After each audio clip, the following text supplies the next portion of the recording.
Bom dia, a paz do Senhor Jesus. Estamos iniciando mais um pensamento bíblico nessa manhã de domingo. O pensamento bíblico nessa manhã se encontra no livro de Romanos, capítulo de número 11 e o versículo de número 11. Digo, pois, porventura tropeçamos para que caísse? De modo nenhum. Mas pela sua queda veio a salvação aos gentios para o incitar à emulação. Esse é o texto, o versículo que vamos tomar por base nessa manhã. E pedir a você que dê seu like, comente, se inscreva no meu canal no YouTube, por nome Rui Veras. Estamos estudando o livro de Romanos.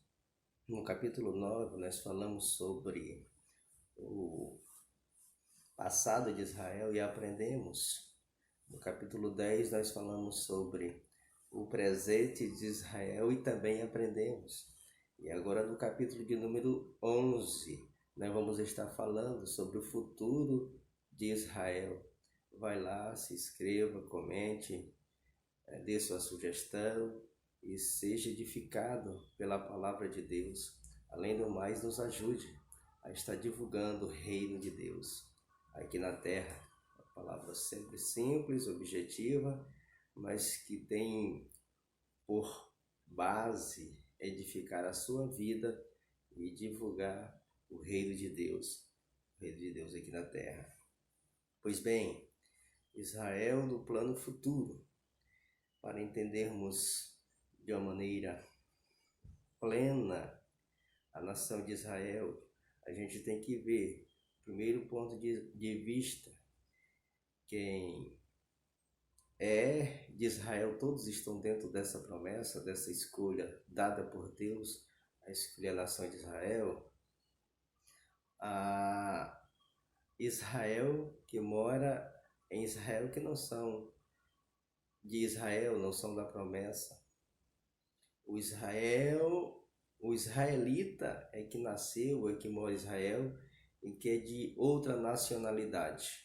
Já o israelita, da qual nós estamos falando, é a nação de Israel, os judeus, aquele que é de sangue, aquele que detém a promessa. E hoje, em sua maioria, está aguardando esse futuro advindo do Messias para resgatar esse povo, porque até hoje eles esperam um libertador. Para vocês terem uma ideia, apenas 2% da nação de Israel aceitaram a Jesus Cristo como seu único e suficiente Salvador. 2% no total de 100%. É pouca gente que adentrou pela porta da graça. Os demais estão aguardando esta promessa, que pode ter certeza, há de se cumprir, porque Deus é fiel. E por que isso veio acontecer? No capítulo anterior, a gente falou da bondade de Deus, da misericórdia de Deus em ter nos alcançado, nós gentios. No capítulo de número 10, a gente falou dessa propagação, porque a porta da graça se manifestou a todos os homens. E no capítulo de número 11, a gente vai estar falando de Israel no plano futuro, o plano futuro de Israel. Será se Deus rejeitou a nação de Israel? O apóstolo Paulo começa falando de sua nacionalidade, começa falando que ele é judeu, de uma das tribos menores, que também detém a promessa, da tribo de Benjamim, e por essa base ele diz que Israel, Deus não rejeitou seu povo, antes conheceu. Ou não sabeis o que a Escritura diz, como a fala de Deus contra Israel, dizendo: "Ô Senhor, mataram os seus profetas". Está falando aqui do final do ministério de Isaías, ou perdão, de Elias, em que ele fala que mataram todos os teus profetas, tinha restado tão somente ele, e ali Elias foge de maneira depressiva, e de repente Deus suscita em Elias dizendo que não mataram todos e que há um remanescente e que há uma certa quantia. Assim, pois também agora neste tempo ficou um resto segundo a eleição da graça. Assim como nos dias de Elias, em que ele achava que estava sozinho, e que depois Deus mostrou para ele que ele não estava só, ele lutou contra os profetas de Baal e venceu aqueles profetas, e Deus deu 3 deveres para que ele viesse a cumprir. Também nos dias atuais sempre vai haver o remanescente, sempre vai ter um. Eu disse da questão da graça, que 2% da nação de Israel são cristãos hoje, aceitaram a Jesus, creram na promessa da graça. Mas se é por graça, já não é pelas obras de outra, de maneira a graça já não é graça. Está falando da graça, e a graça todos sabemos que é um favor imerecido de Deus a todos os homens. Não é por mérito, não é por força, não é por violência. A graça, ele é um favor imerecido. E com relação à nação de Israel, eles ficam buscando o subterfúgio de uma promessa que outrora Deus deu a eles, e ele aguarda essa promessa porque sabe que o Deus de Abraão, o Deus de Isaac, o Deus de Jacó é um Deus fiel. Mas a salvação não é pelas obras, mas é pela graça, essa atual dispensação. Pois que o Israel buscava, não alcançou, mas os eleitos alcançaram e os outros foram endurecidos. Como está escrito, Deus lhe deu o espírito de profundos sonos, olhos para não verem, ouvidos para não ouvirem, até o dia de hoje. Deus está falando aqui na sua palavra que esse espírito de sono, esse endurecimento de coração, e aí está parafraseando aquela questão de quando foi para resgatar a nação de Israel do Egito, Deus endureceu o coração de Faraó. E agora, depois de resgatado, Deus pega e endurece o coração da nação de Israel. Deus tem o domínio de todas as coisas. E por que ele endurece o coração da nação de Israel? Para que os gentios, aqueles que não tinham a promessa, viessem adentrar e alcançar o direito de salvação, o direito de vida eterna com Cristo. Davi diz: torne-se-lhes a sua mesa em laço, e em armadilha, e em tropeço, por sua retribuição. Endureçam-lhes os olhos para não verem, e encurvem-se-lhes continuamente as costas. Digo, pois, porventura tropeçaram para que caíssem? E olha, aquilo que relatei antes, o próprio Deus endureceu o coração. O Deus que endureceu o coração de Faraó é o mesmo Deus que agora endurece o coração de Israel para que eles não adentrassem pela porta. E o apóstolo Paulo, mediante a palavra de Deus, inspirado pelo Espírito Santo de Deus, diz: digo, pois, porventura tropeçaram para que caíssem? E a resposta a própria Bíblia nos dá: de modo nenhum, mas pela sua queda veio salvação aos gentios, para o incitar à emulação. Veio salvação aos gentios, para que viesse poder constranger ou incitar o coração de Israel à emulação. E aí do versículo 12 até o versículo de número 24, está falando da dureza da cerviz de Israel, o trabalho que Israel dá para Deus, em ele achar que só eles são escolhidos, e ele achar que eles são os melhores, e entre aspas são os escolhidos, e entre aspas são o modelo também. Mas Deus é misericordioso, Deus é amoroso, e pode muito bem, ele citou o exemplo da oliveira, acha que a galha é melhor ou maior do que a planta.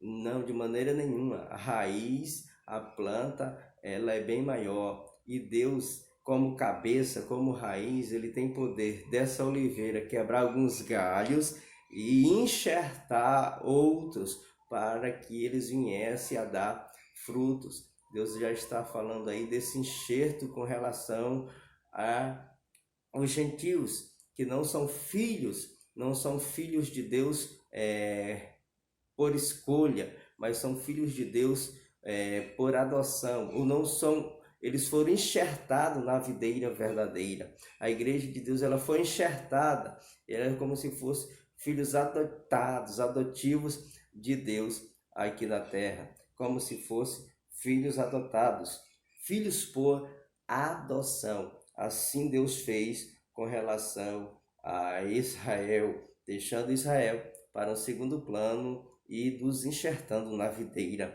verdadeira. Louvado e agradecido é o nome do Senhor para todo sempre. Mas o que é que vai acontecer com a nação de Israel no futuro? Porque não quero, irmãos, que ignoreis este segredo, para que não presumais de vós mesmos, que endurecimento vem em parte sobre Israel, até que a plenitude dos gentios haja entrado. Assim todo Israel será salvo, como está escrito: de Sião virá o libertador, desviará Jacó as impiedades, e este será o meu concerto com eles, quando eu tirar os seus pecados. Louvado seja Deus.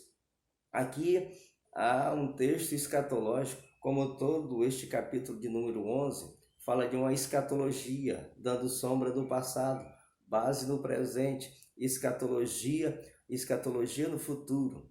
Joel fala acerca de que Jesus vai restaurar a sorte de Israel.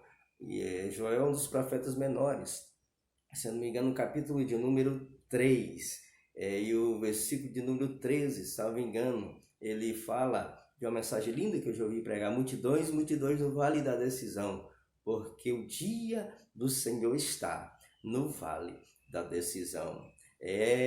Falando de que Deus irá restaurar a sorte de Israel, de que Deus, num plano futuro, irá vir salvar Israel. Zacarias também, um dos profetas menores, profetizou acerca dessa escatologia, de que Deus desceria em Jesus Cristo no Monte das Oliveiras, irá travar a batalha do Armagedon, irá restaurar a sorte de Israel, irá salvar Israel, irá destruir os inimigos de Deus. Zacarias fala dessa coisa tremenda que irá acontecer depois da grande tribulação, depois da festa das bodas do Cordeiro no céu, em que Jesus e a sua igreja irá descer para livrar Israel de seus inimigos, irá descer no Monte das Oliveiras, irá travar uma guerra grande, e o nome do Senhor é de ser glorificado. E aí eles irão entender que o Cristo era o que os gentios aceitaram, porque vão ver a igreja descendo e vão ver o que eles fizeram anteriormente com Jesus. Mas aí o libertador Jesus, que irá libertar eles, irá lhes dar a salvação nessa oportunidade, na batalha do Armagedon. Louvado e agradecido é o nome do Senhor. Porque Deus irá fazer isso. Deus é fiel, Deus é maravilhoso. E o apóstolo Paulo, no versículo 28, explica assim: que quanto ao evangelho, sou inimigo por causa de vós, mas quanto à eleição, amado por causa dos pais. Os israelitas não conseguem entender, a nação judia não consegue entender que os cristãos, por causa do evangelho, irão ter salvação. Eles não conseguem compreender, até porque eles só têm a Torá e os profetas. Então, eles não têm esse Novo Testamento, eles não acreditam nisso. E por causa disso, eles são inimigos da igreja, eles são inimigos do evangelho. mas por causa da bondade, da misericórdia de Deus e de uma promessa que Deus fez aos seus pais, Deus os ama. Olha, um Deus maravilhoso esse que nós servimos. Esse Deus que nós servimos é um Deus de promessa. Aliás, a Bíblia está cheia de promessas. Em todas elas, Deus é fiel para cumprir com cada uma. E por amor dos pais, por amor de Abraão, por amor de Isaac, por amor de Jacó, Deus irá restaurar o país de Benjamim Netanyahu, que já está chegando ao fim de sua legislação depois de algumas décadas no poder. Deus é maravilhoso, Deus é fiel e no plano futuro irá restaurar a nação de Israel. E aí há um canto de vitória para terminar. Oh, profundidade das riquezas, tanto da sabedoria como da ciência de Deus! Quão insondáveis são os seus juízos e quão inescrutáveis os seus caminhos! Por quem compreendeu o intento do Senhor? Ou quem foi seu conselheiro? Ou quem lhe deu primeiro a ele, para que ele seja recompensado?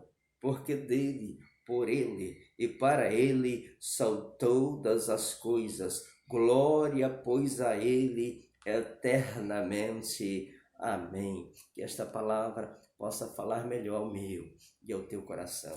Deus não precisa de conselheiros. Deus não precisa de conselho. Deus, ele é o fim desde o princípio.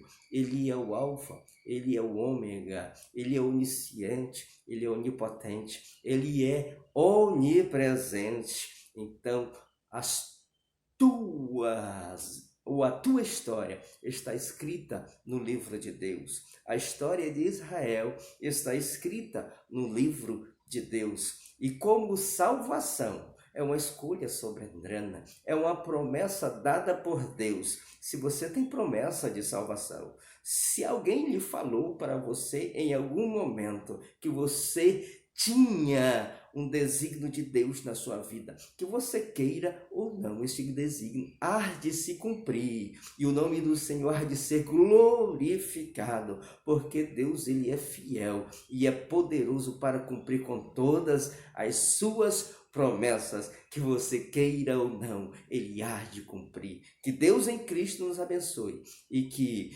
este exemplo de plano futuro de Deus para a nação de Israel possa alcançar a minha e a tua vida. É Deus quem escreve a nossa história, é Deus quem escreve a história de Israel, e a tua história e a história de Israel nunca fugiu e nem fugirá do controle da mão de Deus. Amém, amém e amém. Louvado e agradecido.